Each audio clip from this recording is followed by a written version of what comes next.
ये नमस्ते। निशा। नमस्ते जी।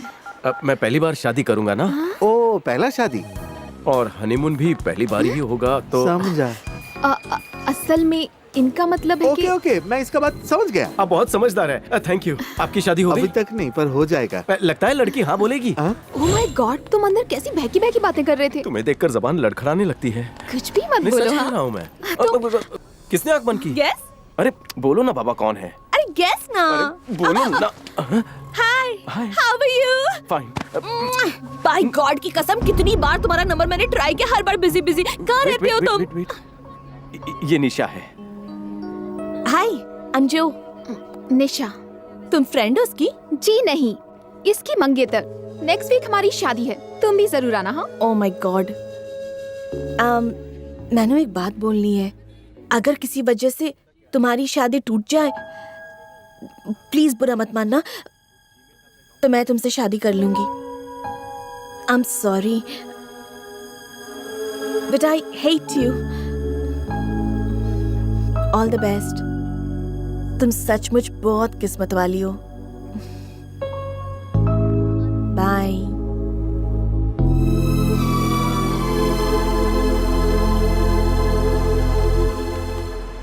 तुम्हारी लाइफ में ऐसी कितनी लड़कियां हैं? मेरा मतलब है कि वो लड़की तुम्हें इस तरह से हग क्यों कर रही थी, वो भी बीच रास्ते पर? अरे निशा, ऐसा कुछ गलत मत सोचो। वो बस मेरी दोस्त है, थोड़ी सी मॉडर्न है, लेकिन मेरे दिल में कुछ नहीं है। देखो प्रेम, मैं तुम्हें किसी और के साथ नहीं बांट सकती। मैं सब कुछ बर्दाश्त कर सकती हूँ, पर तुम्हें किसी और के साथ नहीं देख सकती। तुम सिर्फ मुझसे ही प्यार करते रहोगे ना? हाँ।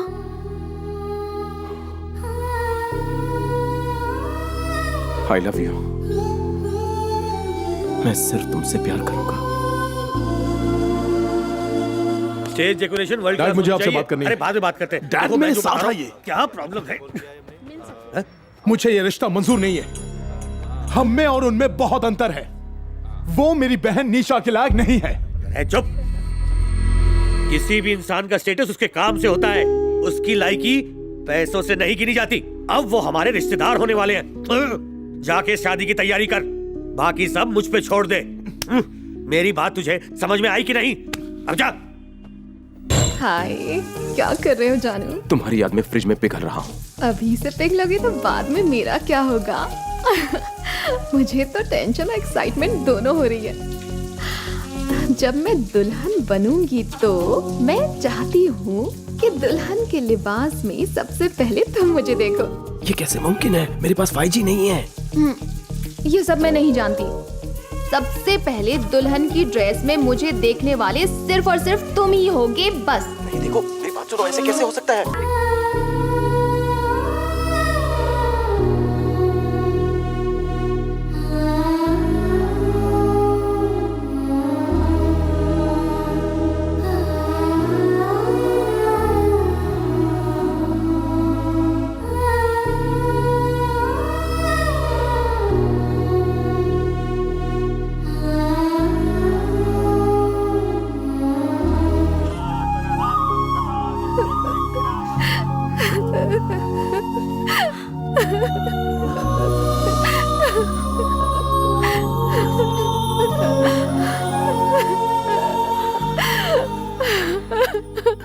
ये मेरे जिगर का टुकड़ा है, इसे मैं तुम्हें सौंप रही हूँ। इसे पलकों पर बिठाए रखना। आप फिक्र मत कीजिए। आप बिल्कुल चिंता मत कीजिए। आज से ये मेरी बेटी है, मेरी बेटी। इसे बड़े नाजों से पाला है दोस्त।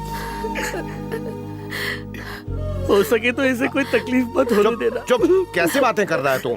पागल हो गया है क्या? ये आज से तेरी नहीं, मेरी भी बेटी है, और मुझे पता है कि बेटियां कितनी अनमोल होती हैं, इसलिए मैं तुझे टैंक्स कहता हूं। पापा थैंक्स नहीं होते, थैंक्स। हाँ वही बेटा, देवी गौरी को लेकर गाड़ी में बैठ जाओ। गौरी देवी किस लिए? गौरी देवी किस लिए? शादी के वक्त जिस प्रतिमा की पूजा की थी ना, उसे ले लो बेटा। एक मिनट, आप देवी गौरी को नहीं ले जा सकते। माफ कीजिए पर ये हमारी परंपरा है। मेरी माँ लेकर आई थी, मेरी पत्नी भी लेकर आई। देवी गौरी के आने से घर का भाग्य चमक उठता है। जाओ बेटा ले आओ। हमारी परंपरा में देवी गौरी को बेटी के साथ ले जाने दो ना इन्हें, आप क्यों रोक रही हो? तुझे इस बारे में कुछ पता नहीं है, तू चुप रह। मैं ये सब नहीं मानती, जो बोल रही हूँ वही होगा। गौरी देवी की प्रतिमा घर से नहीं जाएगी, आप सिर्फ दुल्हन को लेकर जाइए। देखिए, इस तरह की सख्त भाषा का प्रयोग मत कीजिए। अगर मैं कहूँ कि मैं देवी गौरी के बिना दुल्हन को लेकर ही नहीं जाऊंगा तो आपको कैसा लगेगा? क्या कहा? मतलब गौरी देवी के बिना आप हमारी बेटी को नहीं ले जाएंगे? नहीं, मेरा ये मतलब नहीं था। तो फिर क्या मतलब था आपका? आप मुझे गलत। प्रसाद एक मिनट, देखो मैं बात करता हूँ। ये जो बात कह रहे अब क्या बात करनी रह गई है? तुम्हें समझ में नहीं आ रहा है तुम्हारा दोस्त क्या कह रहा है? गौरी देवी के बिना हमारी बेटी की डोली नहीं उठेगी। इतनी सी बात समझ में नहीं आ रही तुम्हारे? सासू माँ, पापा का कहने का मतलब ये नहीं था। आप बात का बतंगड़ बना रही हैं। बात मैं नहीं, तुम लोग बढ़ा रहे हो। गौरी देवी को दुल्हन के साथ घर ले जाने की तुम्हारी परंपरा है ना? मैं समझ गई। ठीक है, चलो तुम्हारी परंपरा से करते हैं। तुम्हारी परंपरा में दामाद को घर में ही रखते हैं ना, तो मैं भी अपने घर में ही रखूंगी। क्यों दामाद जी, घर जमाई बनोगे? देखिए, जो बोलना है तमीज से बोलिए। तमीज से? तेरे खानदान में तमीज है? हाँ और क्या आपको। अरे तुम चुप रहो। देखिए बहन जी, मुझसे कोई गलती हो गई हो तो मुझे क्षमा कीजिए। गलती तो मुझसे हुई है, तुम लोगों से रिश्ता जोड़कर। पापा जी ये देखिए, मैं मूर्ति ले आया हूँ। चलो अब दुल्हन लेके चलते हैं। ओह, तुमने ये क्या अनर्थ कर दिया? तुमने गौरी देवी को क्यों छुआ? तुम्हारी हिम्मत कैसे हुई? दीदी ओह, शादी अभी अभी हुई और तुम लोगों पर सास बहू वाली सीरियल का असर हो गया क्या? ऐसे मुंह लटकाए क्यों बैठी हो?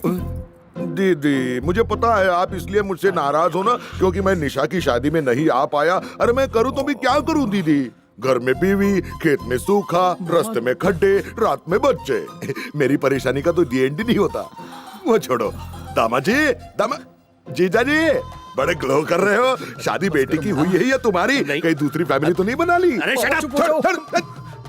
अरे जीजा जी, आप भी मुझसे नाराज हो क्या? मैंने तो बता दिया ना, घर में बीवी, खेत में सूखा, रास्ते में खड्डे, रात में बच्चे। मेरी परेशानी का तो एंड ही नहीं होता। दादी वाह, लगता है बेटी के घर में खूब ऐश हो रही है। अब तो पोती की भी शादी हो गई है। लंबी उम्र के लिए तुम खूब प्रार्थना कर लो। क्या कर रहे? चुप कर। तुम भी नाराज हो गया मुझ पर? 2 बार तो बताया, तीसरी बार बताता हूँ। घर में बीवी, खेत में सूखा, रास्ते में खड्डे, रात में बच्चे। मेरी परेशानी का तो एंड ही नहीं होता ना बेटी। तेरे सुखी वैवाहिक जीवन के लिए सारे देवी देवताओं को नीचे बुलाऊंगा, वो भी अभी। दीदी, नदिया के किनारे मैंने बड़ा प्यारा सा बड़ा सुंदर गेस्ट हाउस बनाया है, पिंक कलर का। अरे एक नई हाउस बोट भी मंगवाई है केरला से, वो भी पिंक कलर की। अरे मामा हूं ना मैं। अपनी भांजी का हनीमून बार बार थोड़ी होने वाला है ना दीदी? है, मैंने तो सारा बंदोबस्त कर दिया है। मेरे बच्चे मेरे गेस्ट हाउस में रहेंगे। मामा दीदी, अगर मैं वहां मौजूद होता ना तो उनके कान के नीचे ऐसे भगवान। तुम सिर्फ हाँ कर दो दीदी, मेरे लोग तैयार है। मेरे कहने पर जान दे देंगे। मैं 2 ट्रक भरकर आदमी ले जाऊंगा और उन्हें सबक सिखाऊंगा। हाँ। Shut up! अहिंसा से काम लेते हैं क्या? ठीक है दीदी, पुलिस को बुलाओ। हम उनके ऊपर इतने सारे केस लगा देंगे कि सारी फैमिली चक्की पीसते बैठ जाएगी। अपना मुंह बंद कर। क्या इनको उल्टा सीधा मशवरा दे रहा है तू? हमें निशा को ससुराल बिल्कुल नहीं, मैं नहीं जाऊंगी। तू बीच में मत बोल। दादी माँ, तुम्हारी उम्र हो गई है, तुम चुप रहो। डायबिटीज है, ब्लड प्रेशर है, क्यों बात कर रहे हो? बहुत हो गया। अरे इस बात की गारंटी कौन देगा कि वो टॉर्चर करेंगे नहीं हमारी बेटी को? दीदी, जरा टीवी सीरियल याद करो। अगर उन्होंने हमारी बेटी को जला दिया या जहर देकर मार दिया तो हम क्या कर सकते हैं? अब साफ साफ बताओ, हमें क्या करना चाहिए? अरे करोड़पति लड़का ढूंढेंगे और निशा की वापस शादी कर देंगे, और क्या? अरे ये सब इतना आसान है क्या? धूमधाम से शादी हुई, शादी के वीडियो है, रजिस्ट्री तक हो चुकी है। कुछ भी इलीगल किया तो ऑपोजिशन वाले बात का पतंगड़ बढ़ा देंगे। समझा तू इडियट? हमें सब कुछ लीगली करना होगा, कोर्ट में जाना होगा, तलाक की मांग करनी होगी, तब जाके मामला सुलझेगा। तो फिर ले लेते हैं ना, उसको इतना खर्चा नहीं आता है। एक वकील। क्या बोला तू? भाई जो कह रहे हैं बिल्कुल सही कह रहे हैं। देखिए, जो हुआ सो हुआ। जिंदगी में गलती तो सबसे होती है। हमें मामले को जल्दी से खत्म कर देना चाहिए। वो क्या बोलते हैं? Mutual consent. हाँ, कंस्ट्रक्शन कुछ भी होता हो, लेकिन ये सब फटाफट हो जाएगा। अरे दिल तो मेरा भी टूट गया है, लेकिन बच्चों का दिल नहीं तोड़ सकते ना। तो आप डिवोर्स चाहते हैं? क्या दिमाग है आपकी तारीफ? मेरे दामाद हैं ये। नमस्कार नमस्कार। अगर आपसी समझदारी से ये केस निपट जाता है तो आप कोर्ट के चक्कर से बच जाएंगे। हमें कानून मत सिखाइए, मैं भी एडवोकेट हूँ हाई कोर्ट में। अच्छा, अभी तक आपने देखा ही क्या है? आप हाई कोर्ट की बात कर रहे हो? मेरी बहन की पहुंच तो दिल्ली तक है। आपके प्रेम रुको। धमकी किसी और को देना। उसे मुझसे डिवोर्स चाहिए ना। जब तक तेरी बहन मेरे पिताजी के पैर पकड़कर माफी नहीं मांगती, डिवोर्स नहीं दूंगा। आप चुप रहिए। इन्हें डिवोर्स चाहिए ना। इनकी तो शांत हो जाओ। घर आया मेहमान भगवान के बराबर होता है। आपका नाम? अभिजीत मामू। अभिजीत मामू जी। हाँ। जैसा कि आपने कहा, गलतियां सबसे होती हैं। बजाय गलती सुधारने के यहाँ आकर आप उसे बढ़ावा दे रहे हैं। बात का बतंगड़ मत बनाइए। बात बनाने से बन जाएगी। वो हमारी बहू और बेटी भी है। उसके यहाँ आ जाने से दोनों घरों में खुशियां आएंगी। उम्मीद करता हूँ आप समझ गए होंगे। अब मैं क्या बताऊं दीदी, उन्होंने क्या क्या बोला।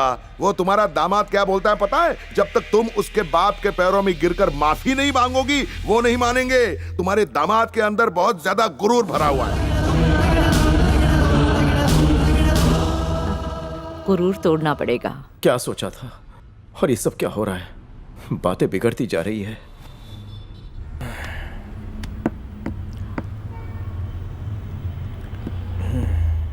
इतना भी दुखी होने की जरूरत नहीं है। बोलिए जीजू। क्या?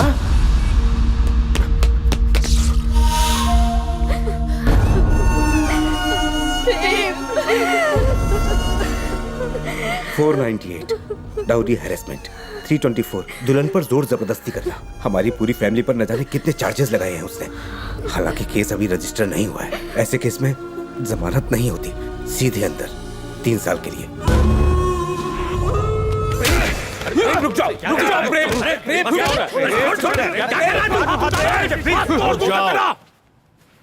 ये पुलिस स्टेशन है, अखाड़ा नहीं। मैडम कहाँ है? मैडम को बुलाओ।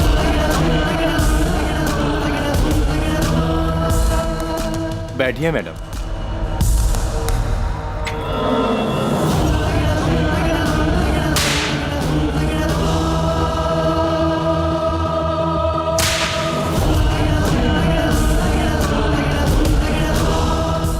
देखिए मैडम, आप दोनों ही अच्छे घराने से हैं। समाज में इज्जत भी है। अगर आपकी ये लड़ाई ऐसे ही चलती रही तो आप दोनों को सिवाय बदनामी के कुछ भी नहीं मिलेगा। आपस में मामला सुलझा लीजिए। हम लोग भी यही चाहते हैं। हमें तो बस तलाक चाहिए। ये समझते हैं मैं इनके पैरों में गिरकर माफी मांगूंगी, तो ये तो मेरे मरने के बाद भी नहीं होगा। तुमने ऐसा कहा था क्यों? छोड़ो मुझे। प्रेम नहीं, पापा। पेपर सामने है, उन पर साइन कर दो।